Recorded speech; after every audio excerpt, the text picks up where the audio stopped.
Muling binuksan sa publiko ang Calao Caves sa Peña Blanca, Cagayan. Tunghayan sa report.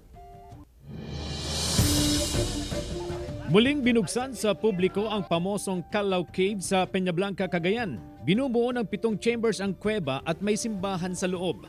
Kinakailangan na umakyat sa 186 steps na hagdan bago makapasok. Ilan lamang sa mga nahukay na fossils at artifacts sa lugar ay mga ngipin at buto ng mga sinaunang tao na Homo luzonensis at ang cloud rat.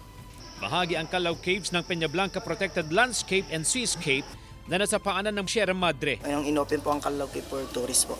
So ito po yung mga detalye po ng second chamber po natin. So ang ating St. Lourdes po natin, ano po yung grotto po natin nakikita niyo po sa itaas. Ayun po yung tinatawag po namin na St. Lourdes po siya. Isinara noon ang kuweba dahil sa pandemya. Nagpulong ang DENR at ang Komite ng Protected Area Management Board of Peña Blanca Protected Landscape and Seascape para sa muling pagbubukas ng Calao Caves. Ang muling pagbubukas ng Calao Caves ay nagpapahiwatig ng bagong pag-asa, bagong simula at bagong relasyon, hindi lamang sa mga taga-Cagayan kundi sa ibang probinsya at maging sa ibang bansa. The kind of provincial government that I inherited from my predecessor.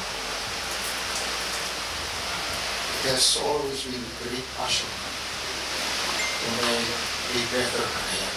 This is what I am good at. Magpaganda. Ayon sa DENR, kaakibat ang lahat sa pagtataguyod upang mabuksan muli ang isa sa mga magagandang likas na tanawin sa Cagayan, ang Calao Caves. CJ Torrida, 1 North Central Luzon.